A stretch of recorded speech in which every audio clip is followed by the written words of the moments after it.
마태복음 5장 35절에서 38절. 맞으시죠? 네? 9장. 네.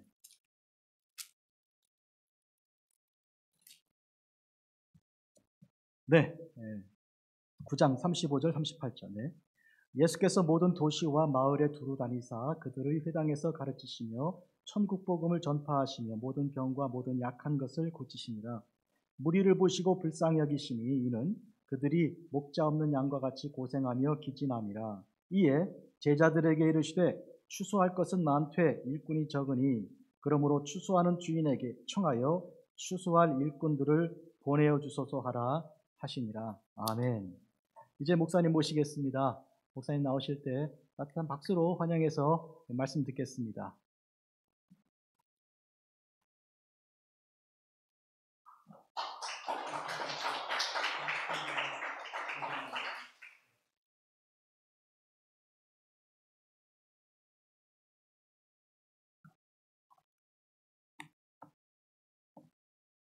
벗어도 되죠? 금문교회 성도는 오랜만에 뵙겠습니다. 그러니까 잘 다녀왔습니다. 먼저 함께 말씀을 나누시고 사역에 대한 보고를 드리도록 하겠습니다. 예수님께서 공생애를 시작하시고 뭘 가르치셨고 또 왜 제자들을 파송을 하셨는지, 파송한 제자들에게는 무엇을 당부를 하셨는지, 그리고 왜 예수님이 일꾼들이 더 필요하셨는지를 오늘 함께 나누도록 하겠습니다.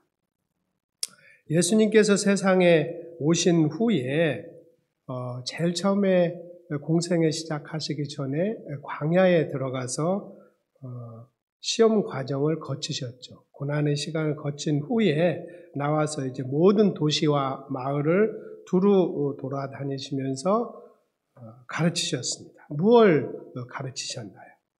회당에서 천국 복음을 가르치셨다고 합니다. 마태복음 5장에 보면은 천국의 삶의 원리와 실체, 또 누가 복을 받을 것인가에 대한 천국의 복음을 가르치셨어요. 그 이전에 우리가 알고 있었던 복의 개념을 완전히 바꾸셨죠. 그리고 하신 일이 모든 병과 약한 것을 이제 고치셨다고 말씀을 하십니다.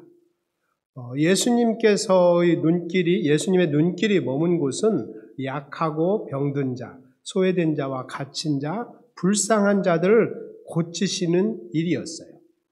그런데 요즘의 교회를 보니까 그 실질적인 관심, 말로 하는 것하고 실제 교회가 관심을 가지고 있는 것하고는 좀 많이 다른 것 같습니다.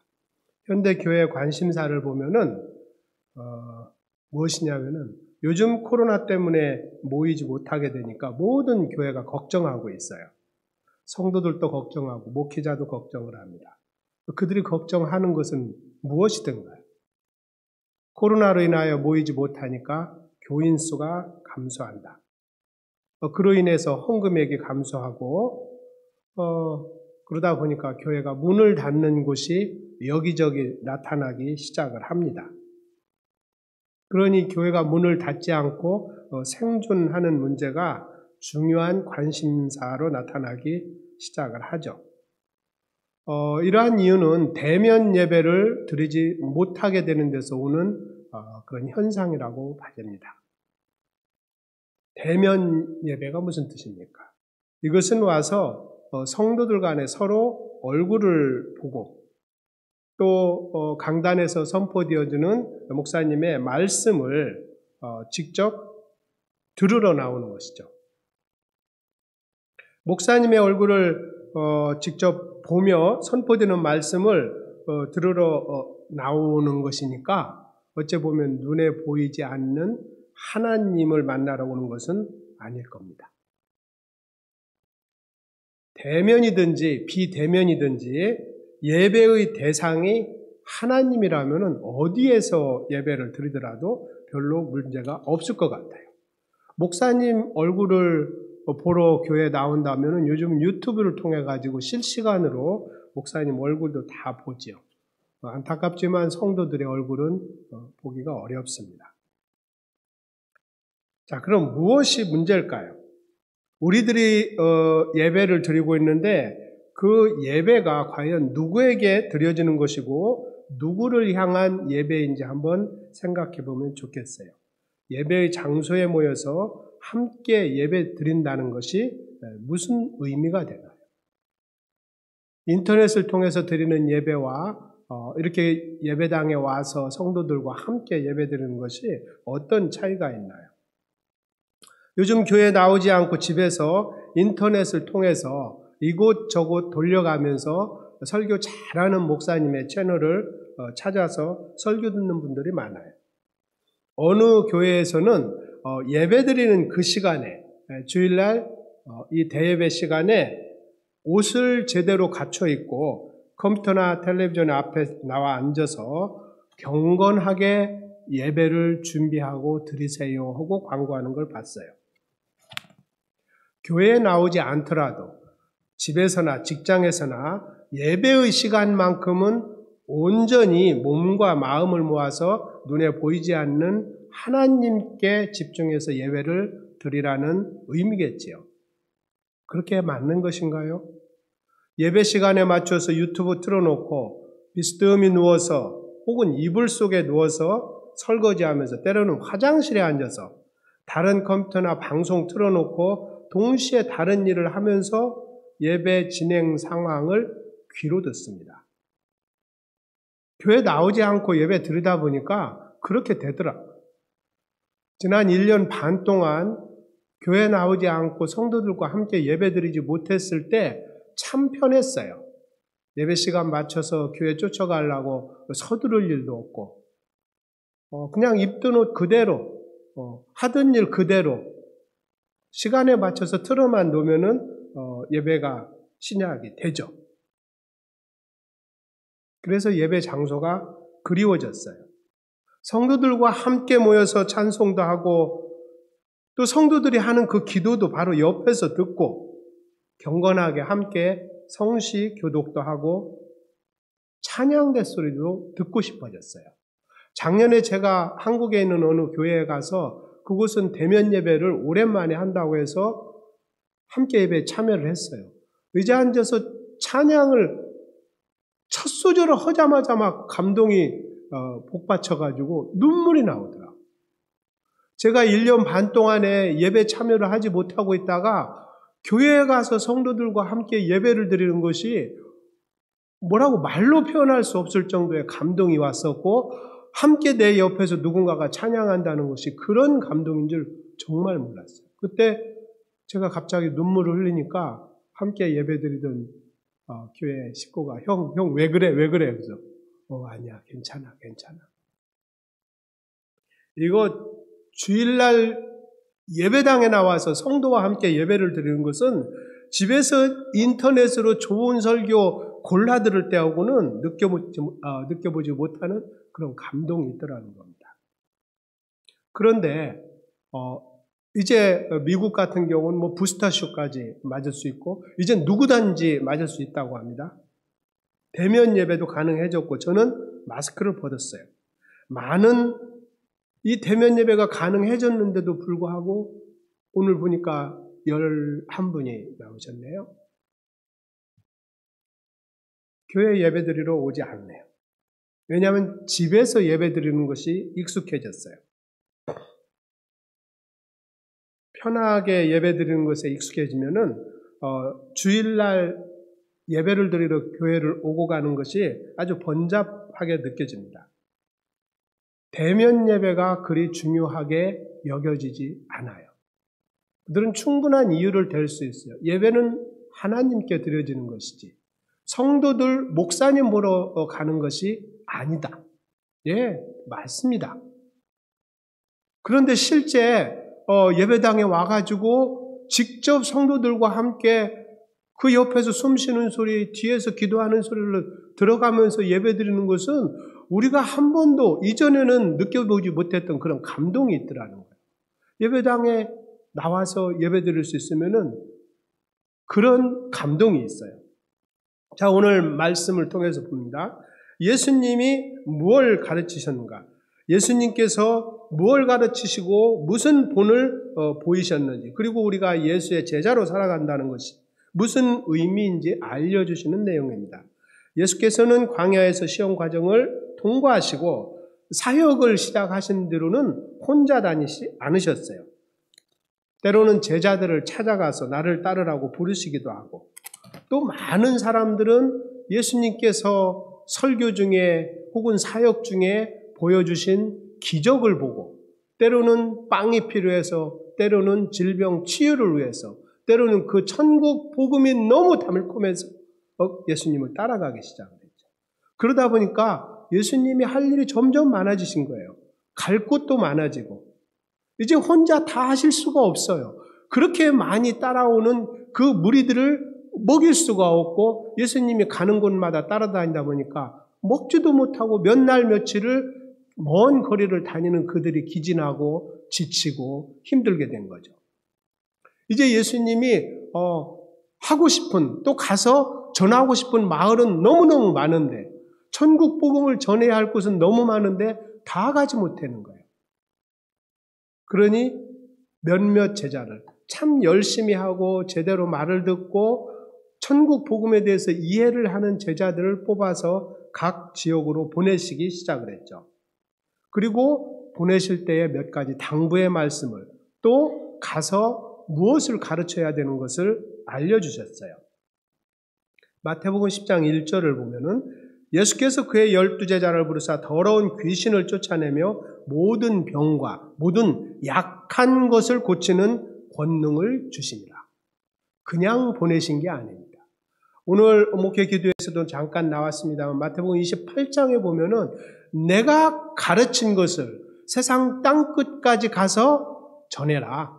내가 너와 함께 하리라. 내가 너와 함께 한다는 의미는 예수님께서 그 약한 자들, 병든 자들 치유하시고 고쳐주셨던 그 권능을 너에게도 줄 테니까 가서 전하라, 그런 말입니다.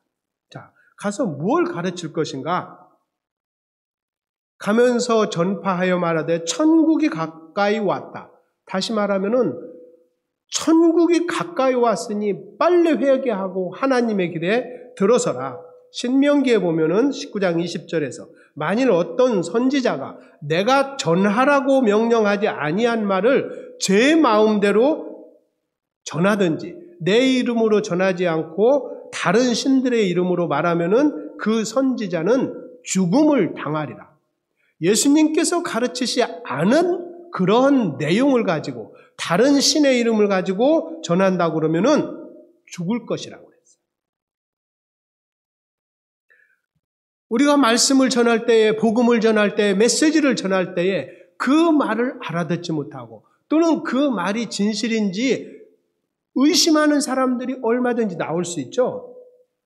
듣는 자들이 네가 마음속으로 이르기를 그 말이 여호와께서 이르신 말씀인지 우리가 어떻게 알리오? 이렇게 할 겁니다.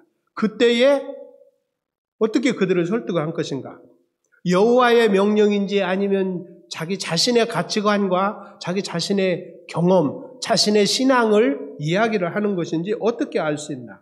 신명기 19장 22절에 보면 만일 선지자가 있어 여호와의 이름으로 말한 일에 증험도 없고 성취함도 없으면 이는 여호와께서 하신 말씀이 아니요 그 선지자가 제 마음대로 한 말이니 너는 그를 두려워하지 말지니라. 여호와의 명령은 그 전하라고 하신 메시지는 힘이 있어서 말씀에 의하여 증언이 나타나고 성취함이 있게 된다는 것입니다. 예수님께서 가르치신 그 말씀과 예수님이 주신 그 사랑을 전해야지 자기의 능력과 재물과 자기의 경험을 가지고 자기를 드러내는 전도, 선교 이거 하게 되면은 증험이 안 나타난다는 겁니다. 자, 그렇지 않다면 하나님 명령에 의한 메시지가 아닌 것인가요? 제 마음대로 한 말이라는 것입니다. 기도를 해도 들어주시지 않으시는 하나님이 아니라 하나님께서 전하라는 그 명령이 아닌 자기의 욕심과 생각으로 전하는 그 말에는 사람은 모아질지 모르지만 하나님이 전하고자 하는 천국 복음은 전해지지 않는다는 거예요. 효험이 없다는 말씀입니다.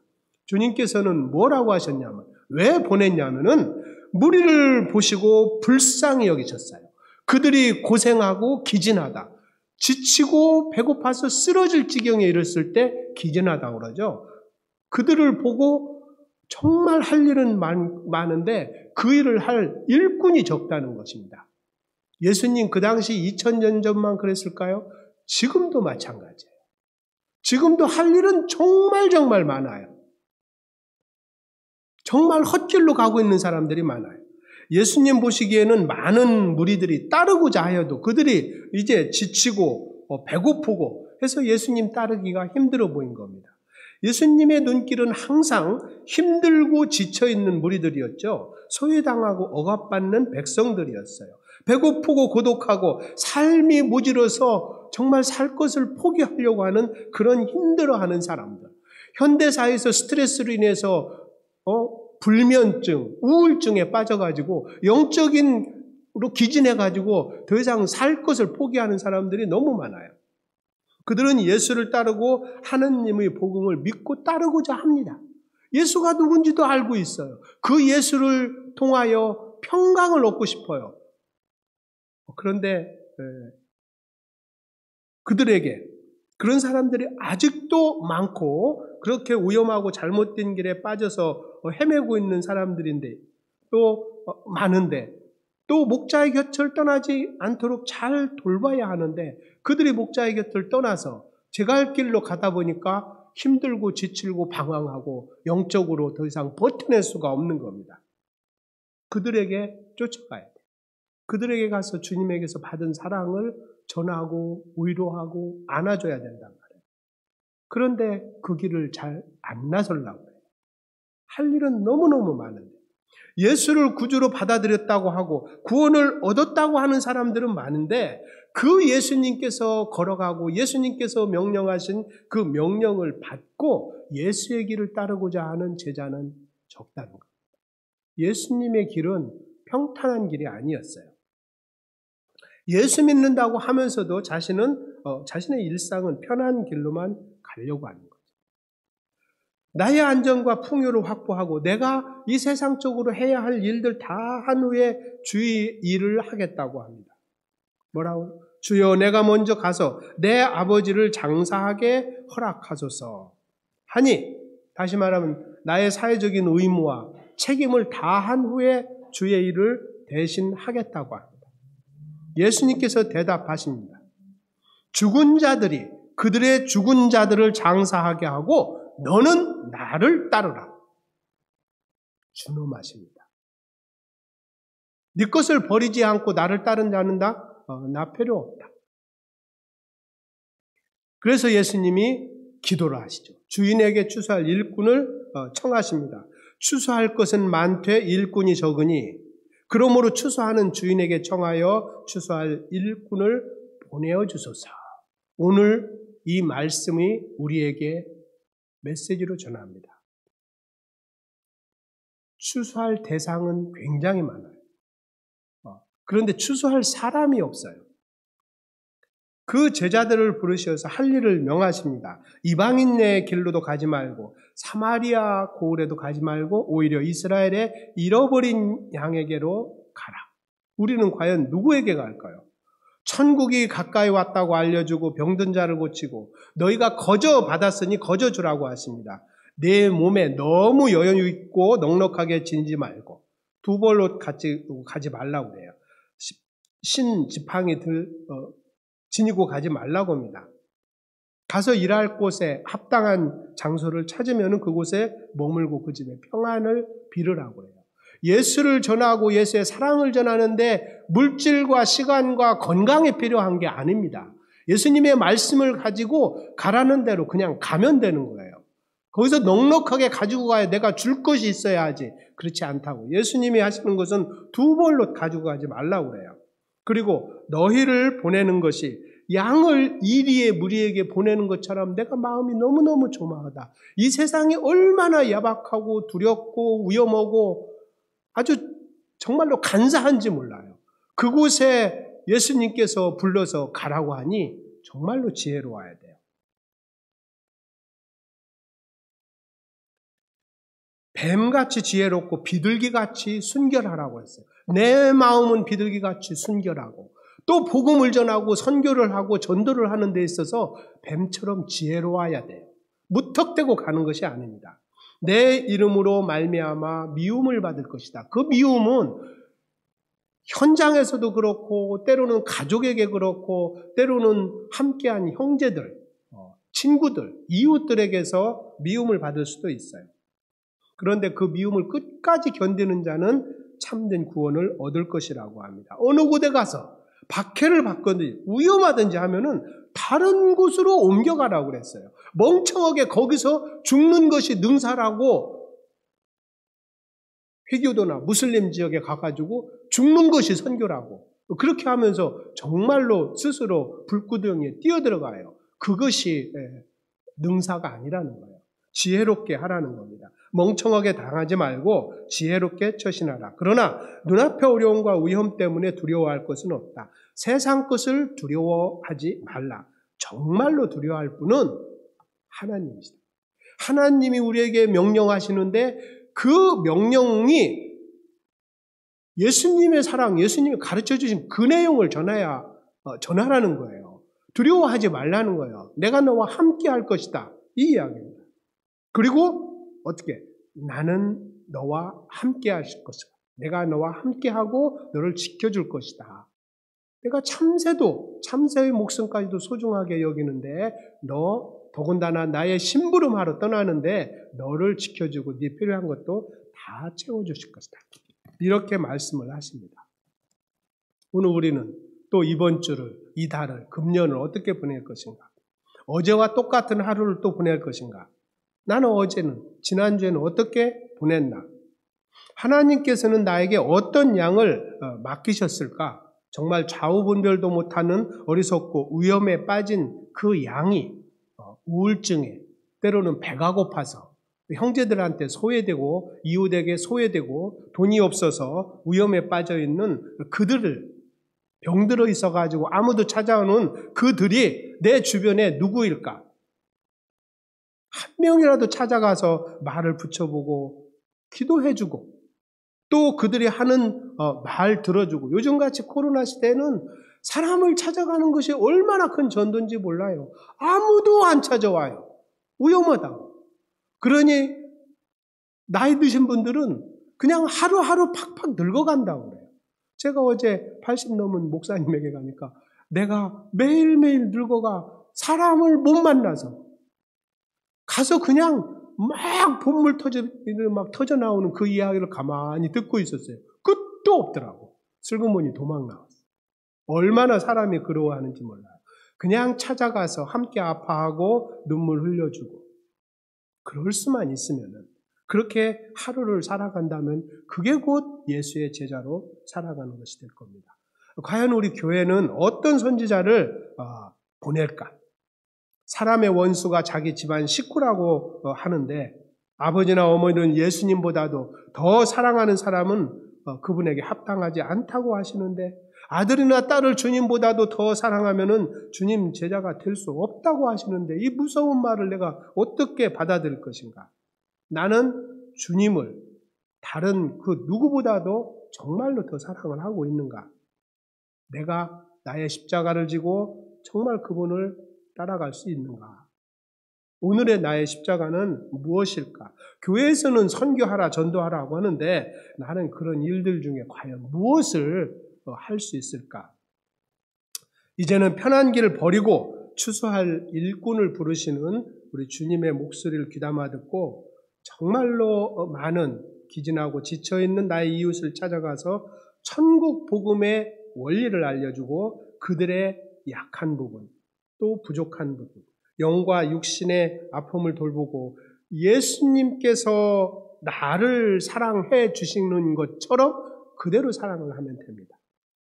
조금 힘들고 귀찮고 내 시간과 물질, 내 관심사 손에 보더라도 내 시간과 육신을 움직여서 가서 천국이 가까이 왔습니다. 예수님 머지않아 오십니다. 우리 준비를 해야 됩니다. 어떻게 해야 예수님 앞에 갔을 때 정말 잘못했다고 혼나지 않고 칭찬받을 수 있을까? 아니, 칭찬은 고사하고 예수님 앞에 갈 수 있을까? 정말 간절한 마음으로 전하시고 주님이 우리에게 주신 사랑을 그대로 전달해 주시는 저와 여러분들이 되시길 주님의 이름으로 빌고 축원합니다. 그다음에는 이제 아프리카에서 하고 온 사역에 대해서 소개를 드리도록 하겠습니다. 동영상, PPT 자료를 좀 보내주시겠어요? 예, 넘겨주세요. 화면을 넘겨주세요. 이거 꾹꾹 누르는 거 있으면 좋은데. 화면 넘어갔나요? 예, 제가 이제 사역하는 곳이 아프리카 적도 부근의 콩고민주공화국 남쪽 부분입니다. 그 다음 넘겨주세요. 네, 피그미는 저렇게 작으신 분들, 저분들을 찾아다니면서 합니다. 넘겨주세요.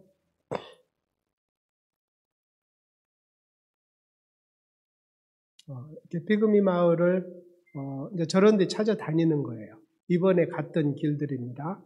자, 그 다음에 넘겨주세요. 이제 가서 무슨 일을 했냐면은 이제 교회를 짓거나 보수를 하고 또 세례도 이번에 처음으로 세례를 29명 세례를 줄 기회가 있었습니다. 세례를 주고 또 학교를 짓고 병원을 찾고 그랬습니다.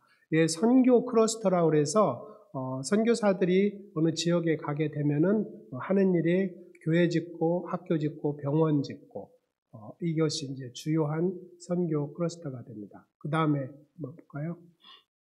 넘겨주세요. 네, 여름 사역 보고 글씨가 잘 보이시는지 모르겠어요.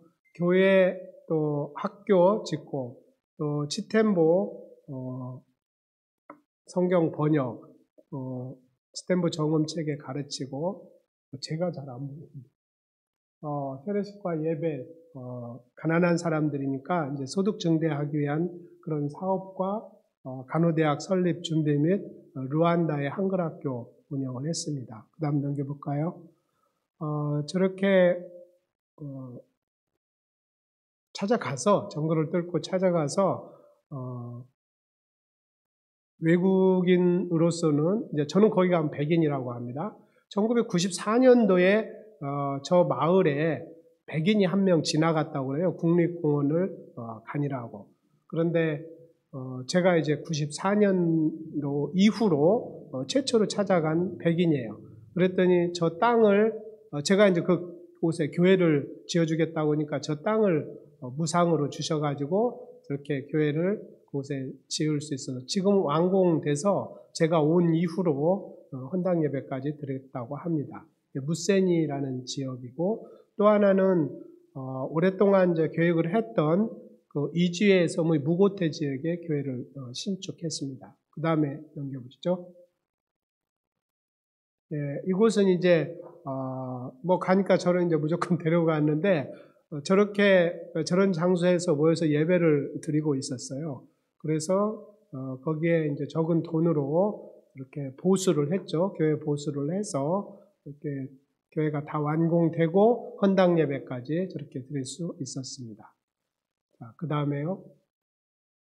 이곳은 이제 초등학교인데 초등학교가 저런 모습입니다. 이제 수년 전에 그쪽에 교회를 짓고 간 적이 있었는데 그때도 다 쓰러져가는 학교였었고 저런 식으로 칠판 하나 놓고 아이들이 이제 수업을 받고 있습니다. 근데 오른쪽에 이렇게 교회를 새로 그 보수를 할 수 있었습니다. 이번에 다 마무리를 하고 왔습니다. 그 다음에 볼까요? 그리고 이제 주요 사역 중에 하나가 치템보 정음 체계에 대한 보급과 교육인데 이번에 제가 가서 세 번째로 교육을 시켰습니다. 이것이 이제 치템보 교육을 하는 교재입니다. 이 교재를 가지고 교육을 시켰고 또 그 초등학교 교사 15분을 모아서 교육을 시켰는데 이들과 함께 이게 그 초등학교 정식 과목으로 하기 위해서 역사와 문화라는 교재를 개발해서 초등학교에서 정식으로 가르치도록 그렇게 하기로 했어요. 그래서 이를 위해서 이제 그 문교부 장관을 찾아가서 설명을 하고 정식 과목 지정을 위해서 이분을 한국으로 초청을 해서 한국이 어떤 나라인가를 보여주기로 했습니다. 그래서 이제 그 앞에 사진을 보면은 교사 15명을 모아놓고 이제 교육을 시키고 그 교사를 통해서 실제 초등학교에 가서 교육을 시켜보니까 비슷하게 가르치더라고요. 그래서 아마 이 교사들이 이제 15명 교육이 지금 3차로 해서 다 끝났고 그 다음에 또 다른 15명이 모아서 이제 인터넷으로 교육을 준비하고 있습니다. 자, 그 다음 볼까요? 지난번에 제가 갈 때 금문교회에서 치템보 성경 복음에 대한 후원을 해주셨는데 스와힐리어 성경을 가지고 그들의 피그미 언어로 성경 번역을 하는데 사용하는 그 문자가 이렇게 그 치템보 언어입니다. 이게 이제 사복음서를 다 성경을 만들어서 이걸 갖다 줘서 한글을 읽을 수 있도록만 하면은 이들은 스스로 성경을 읽게 됩니다. 그리고 이번에 가서 이들과 함께 이 성경 번역 작업을 계속해서 창세기와 출애굽기, 로마서, 사도행전이 번역이 완료돼서 지금 이제 제작 과정에 있습니다. 처음에 이들이 출벌 번역을 하면은 번역된 것을 신학교 교수들이 보고 성경적으로 번역됐는가 확인하고 이것은 이제 그 지역의 목사님들을 통해서 그 지역 말로 바른 뜻인지 확인하고 이제 문제가 없다 싶으면 그걸 이제 로마자로 입력을 하고 그걸 파일로 보내면은 한글 자모를 이용해서 저희들이 이 성경책을 만들게 됩니다. 자, 그 다음에 볼까요? 그 다음에 이제 제가 작년에 새롭게 하소서에 출연해서 간증 프로였는데 많은 후원금이 들어와서 가지 못하더라도 거기에 이제 먹을 것이나 또 봉제 학교를 오픈할 수 있는 기회가 있어서 이번에 가서 2군데의 봉제 학교를 또 추가로 오픈할 수 있었습니다. 그 다음에요. 네, 그리고 작년 9월 달부터 루안다에 있는 의과대 학생들과 목회자들을 대상으로 한글 학교를 시작을 해서 지금 4개 반이 운영이 되고 있습니다. 오랫동안 그 한글을 가르치고자 이제 초청을 했는데 너무 멀어서 안 왔었는데 이번에 이제 코로나로 인해서 그 줌을 통한 교육이 돼서 지금 활발하게 잘 진행이 되고 있습니다. 그 다음에요. 이제 간호대학 프로젝트인데 동영상을 함께 한번 보시고 이야기를 나누도록 하겠습니다. 동영상을 틀어주세요.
이것이 이곳 테마, 이곳의 교회를 이번에 찾습니다.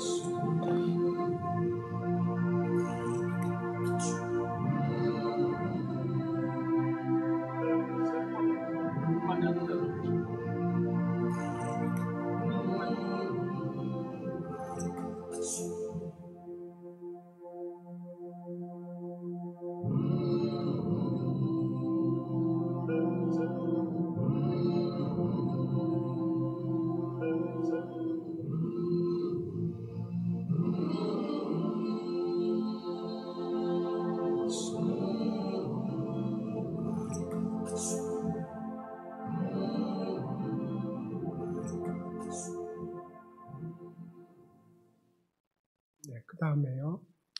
보통 이제 비구미들이 결혼을 해서 아이를 낳으면 한 15명을 낳는답니다. 평생 동안.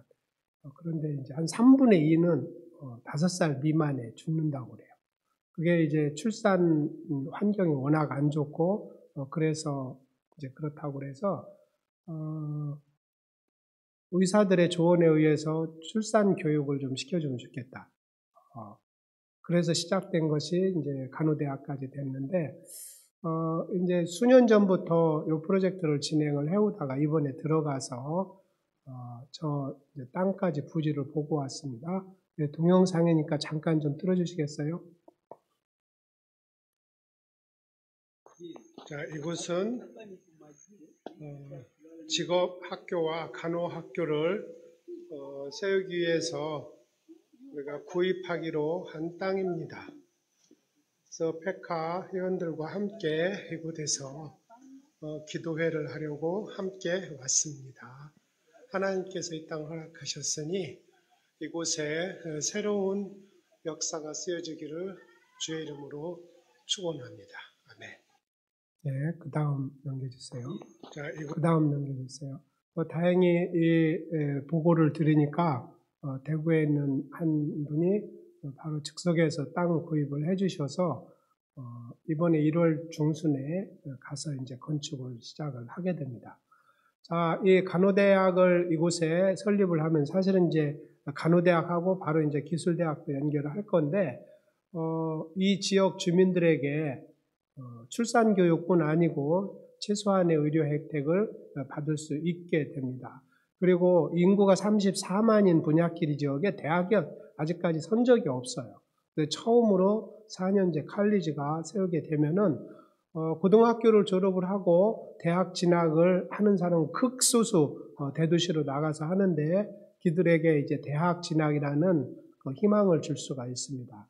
그래서 많은 젊은이들이 고등학교 졸업을 하고 갈디가 마땅치 않아서 반군으로 유입되는 경우가 많은데 이들에게 새로운 삶의 기회를 제공할 수 있게 됩니다. 그 다음에 한번 볼까요? 그 다음에 넘겨주세요.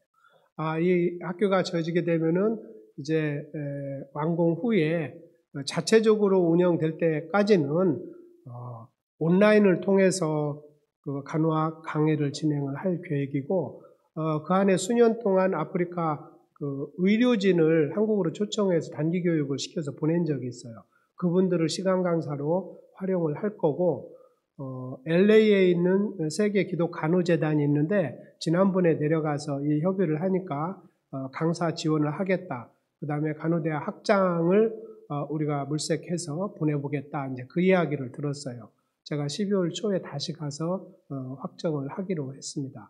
그래서 이 건물은 간호대학뿐 아니고 기술대학도 져서 그들에게 이제 기술을 가르치는 것으로 사용을 할 계획입니다. 그 다음에 가요. 이런 식으로 학교를 질 겁니다. 처음 첫 발은 현재 이제 후원된 금액이 한 1억 정도가 돼요. 그걸로 건축하고 교실 3개 하고 실습실 하나, 교무실, 화장실만 질 겁니다. 그리고 그 안에 들어갈 교육 자재나 이런 것은 계속 모아서 이제 아프리카로 보내서 내년 9월 1일 개교를 목표로 지금 준비 중에 있습니다. 이런 일들은 하나님께서 이렇게 비전을 주셨지만 이게 혼자 할 수 있는 일도 아니고 더 많은 기도와 중보 기도 또 후원 기도가 필요한 사역들입니다. 이 사역이 주님과 동행하셔서 주님이 정말 인정을 하시고 주님이 주신 뜻이라면은 이 사역이 이루어질 거라고 생각을 하고 믿고 진행을 하고 있습니다. 우리 금문 성도 여러분께서도 이 사역을 가지고 함께 기도해 주시기를 부탁드립니다. 고맙습니다.